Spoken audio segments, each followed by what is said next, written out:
Stephen A., what did you think of Bronny's performance last night?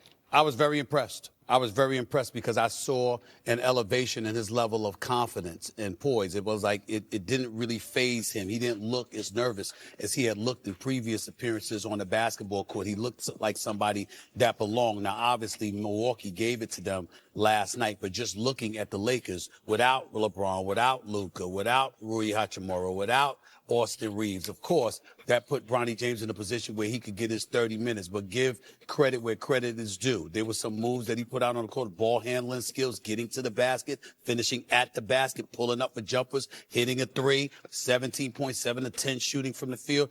I was impressed, okay? This is the big picture here that I want to bring up.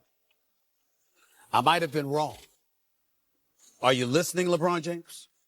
Are you listening, James family? Are you listening, Rich Paul? Are you listening, all of you people? Because here's my position. My position was all along, Bronny James needed to be in the G League. Put him in the G League, let him be in the G League his first year, and then after that, let him come on, because I've always believed that this kid has the potential, once I watched him, to be in the NBA. But what I saw last night made me say to myself, wait a minute. He keeps showing up and playing like that. J.J. Redick and his staff obviously doing an exceptional job coaching him. The G Leaguers obviously doing a good job of preparing him. Him sitting on the bench, learning, watching the Lakers players, being in practice with them sometimes. Evidently, that seems to be working for him. And if that kind of stuff continues, then indeed he'll be in the league as a bona fide player sooner than later. One game does that make that determination. You need to do more than that. But I wanted to make sure I emphasize that point. And the reason why I wanted to make sure I emphasize that point, Molly, is because when I was approached by Pops, okay, at courtside and all of this other stuff, I will contend till the cows come. Yeah, tell me about it. I will contend till the cows come home. I was never disrespecting Bronny James. I was the one that didn't watch him in high school because I didn't want to judge him like I would have had to had I gone to his game. I didn't go to his college games at USC because he had the heart condition.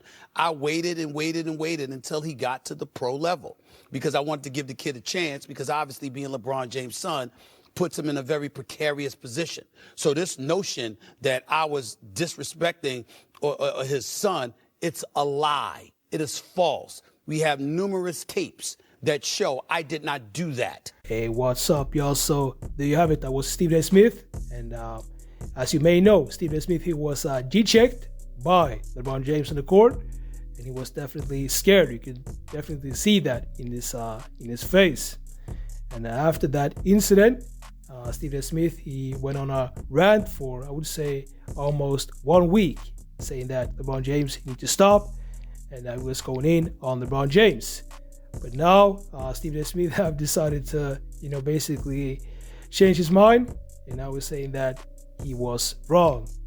And he said that, I gotta admit that I was probably wrong for talking about Bronny James the way I was talking about him. And he said this after Bronny James had a, good game, because he had around 17 points in his last game. So now Stephen A. Smith, he decided to, all of a sudden change his mind. So let me know what you think about this. Make sure to like, subscribe, and I'll see y'all in the next videos.